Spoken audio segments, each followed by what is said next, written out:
All right, guys, what's going on? Levi Trumbull reporting, and we have some excellent news to bring to this audience. Now, when you're doing local journalism or when you're reporting just in general, part of your passion, part of what should drive you is the idea that you want to help people, assist people, right wrongs, and call out injustices when you see them.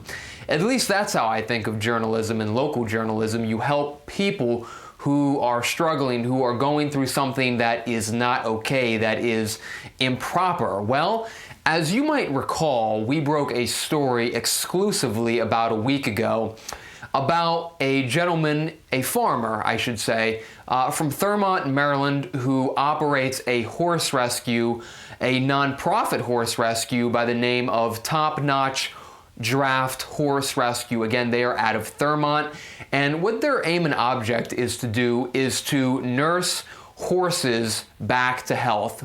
Horses that are sick, horses that come from the Amish community that are sometimes very overworked and hurting. They try to nurse these horses back to health, right? That is what their mission was. And you will remember that we interviewed Corey Burtner at length for approximately 30 minutes. He walked us around his farm up in Thurmont.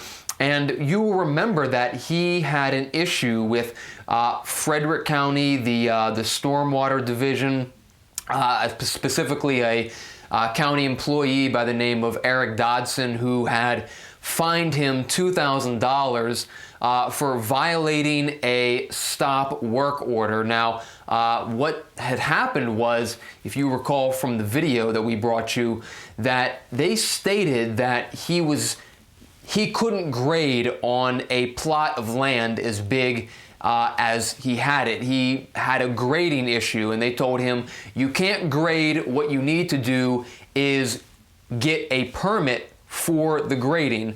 And until you do that, what you need to do is you need to cover this dirt with some gravel. So he covered the dirt with some gravel, like he claims the county advised him to do, told him to do, and they claimed when he did that, that violated the stop work order. So they gave him a stop work order, told him that he needed to remedy his grading. He needed to add some gravel to the dirt.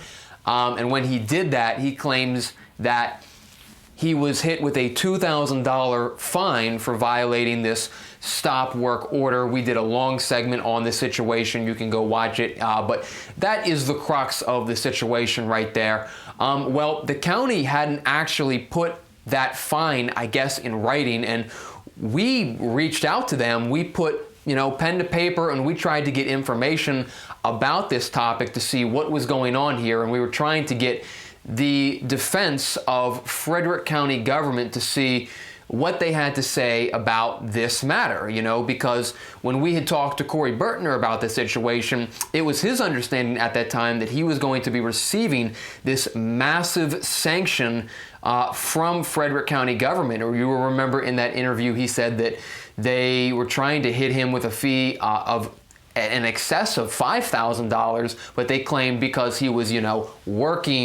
working with the county, they would knock it down to $2,000. But $2,000, that's nothing to, shake your head out. That's a real chunk of change.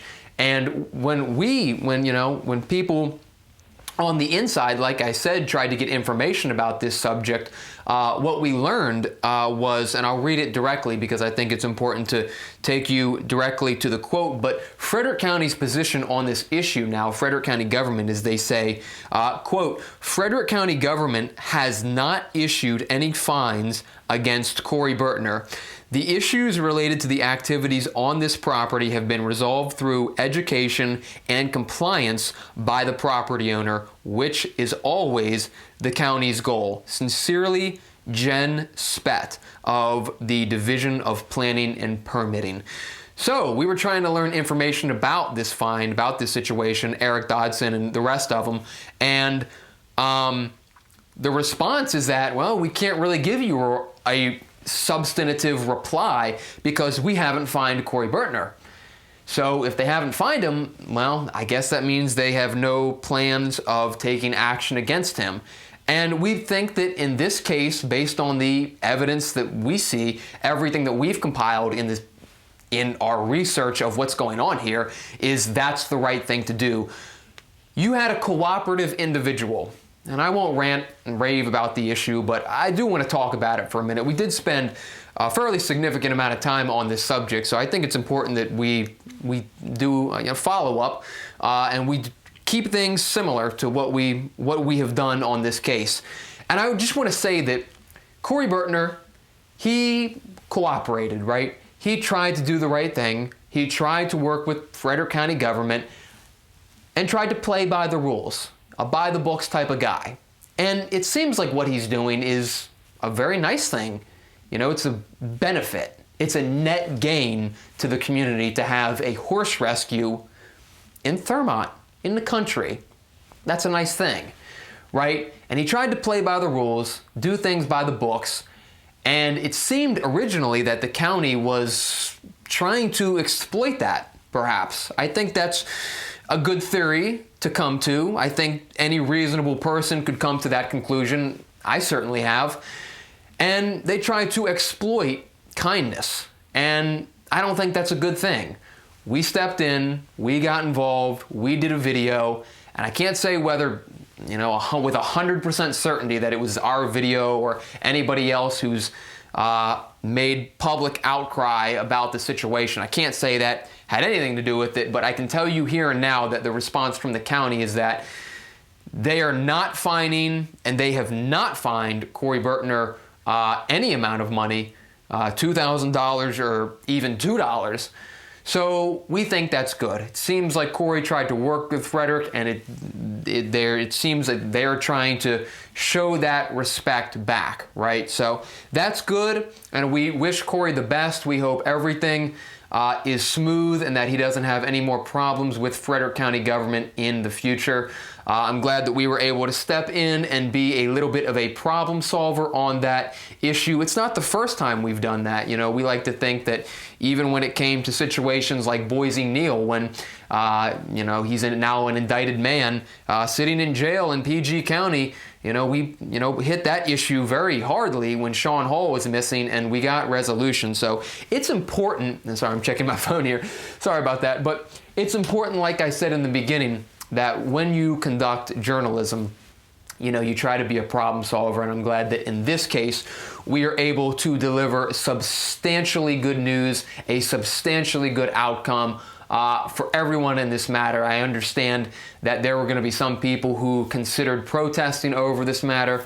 Obviously, that's your God-given right under the First Amendment of the United States Constitution, an American right, and a God-given one at that as well. So with that, guys, that is the conclusion of the Corey Burtner situation of top-notch horse rescue out of Thurmont, Maryland. Nothing's going to come out of it is what it looks like, and we're glad to see that. So with that, Levi Trumbull reporting out of Frederick County, Maryland. Good outcome. Glad everything worked out well, and we'll catch you soon, guys. Take it easy.